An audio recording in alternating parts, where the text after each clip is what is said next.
हम पैदा अकेले होते हैं, हम बड़े भी अकेले होते हैं, और अगर हम चार लोगों के बीच में बैठ भी जाएं फिर भी हम अपने अंदर अकेले ही रहते हैं। कोई दूसरा हमारे अंदर जा नहीं सकता, हमारे अंदर झांक नहीं सकता।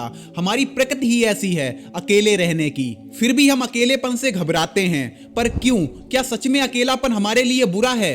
अब यहाँ पर विलियम शेक्सपियर का एक कोट मुझे याद आता है कि कोई भी चीज अच्छी या बुरी नहीं होती, बल्कि सोच ही उसे ऐसा बनाती है। अकेलापन अपने आप में बुरा नहीं है, बल्कि उसके पीछे की आपकी धारणा क्या है, आपकी मान्यता क्या है, वो उसे अच्छा या बुरा बनाती है। आप एक ऐसे इंसान के बारे में इमेजिन कीजिए जो सबके बीच में रहते हुए भी अकेला ही रहता है। वो जब टहलने जाता है या फिर कोई भी काम करता है तो वो किसी के साथ की जरूरत महसूस नहीं करता। अगर उसे टहलने का मन है तो वो अकेले ही निकल पड़ता है। रास्ते में कोई मिल गया तो ठीक, और अगर कोई नहीं मिला तो ठीक। और ऐसे पॉजिटिव सॉलिट्यूड वाले लोग बहुत ही कम होते हैं। वहीं आपने ऐसे बहुत से लोग देखे होंगे जिनके मन में कहीं घूमने की, कहीं जाने की या फिर कुछ करने की कोई इच्छा हुई, पर अगर किसी दूसरे पर्सन ने उस काम को करने से मना कर दिया तो वो खुद भी वो काम नहीं करते हैं। और अगर देखा जाए तो इसके पीछे उनके मन में कहीं ना कहीं अकेलेपन को लेकर निगेटिव थॉट ही होते हैं, जिस वजह से लोग अकेले होना नहीं चाहते। और यही निगेटिव थॉट इंसान को कभी खुद से मिलने नहीं देते। तुम किसी के चले जाने के वजह से अकेले हुए हो, या तुम्हें कोई पसंद नहीं करता इसलिए अकेले हो, या फिर तुम अपनी मर्जी से अकेले रहना चाहते हो, तो ये अकेलापन हर सिचुएशन में तुम्हारी मदद ही करेगा। पर शर्त यह है कि तुम्हें उसके लिए खुद को तैयार करना पड़ेगा। पूरी कॉन्शियसनेस के साथ अपने अकेलेपन को समझना होगा और उसे अडॉप्ट करना होगा। और जिस दिन तुम्हें अकेले रहने में आनंद आने लगा, कोई दूसरा तुम्हारे पास है तब भी तुम खुश हो, और अगर कोई नहीं है तो तुम 2 गुना खुश हो, यानी तुम्हारा मंक मोड ऑन हो गया।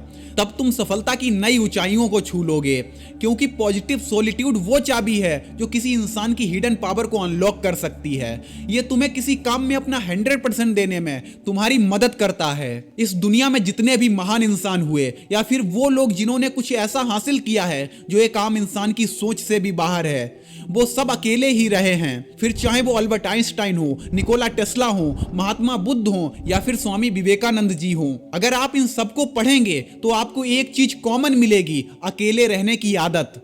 अकेले रहने से आपके अंदर एक एटीट्यूड डेवलप होता है, एक विश्वास पैदा होता है। अगर कोई मुश्किल आएगी तो मैं लड़ लूंगा, कोई दिक्कत होगी तो मैं देख लूंगा। और ऐसा इसलिए होता है क्योंकि आपसे कोई ये कहने वाला नहीं होता कि तुम ये नहीं कर पाओगे या तुम हार जाओगे। और इसी अकेलेपन में एक इंसान उन हदों को तोड़कर कुछ बड़ा और क्रिएटिव कर पाता है जिन हदों को इस दुनिया के लोगों ने बनाया है। एक राइटर मानव की कल्पना से परे जाकर कुछ अलग लिखता है। एक पेंटर इसी अकेलेपन में कोरे कागज पर ऐसी पेंटिंग बनाता है जिसे लोग देखते ही रह जाते हैं। एक वैज्ञानिक कुछ ऐसा खोज लेता है जो लोगों के होश उड़ा देता है। एक म्यूजिशियन अकेले बैठकर ऐसी धुन बनाता है जिसे लोग सुनते ही नाच उठते हैं। अपने आप को समझ लो, दुनिया समझ में आ जाएगी। अपने आप को जान लो, तुम दुनिया को जान जाओगे। और सबसे इंपॉर्टेंट बात, खुद पर काबू पा लो, तुम दुनिया पर काबू पा लोगे। और अगर इस पूरी वीडियो को मैं एक लाइन में कहूं तो वो ये होगी कि मेरा अकेलापन मेरी ताकत है, मेरी कमजोरी नहीं। वीडियो पसंद आया हो तो लाइक करें, और ऐसे ही और वीडियो को देखने के लिए चैनल को सब्सक्राइब जरूर कर लें।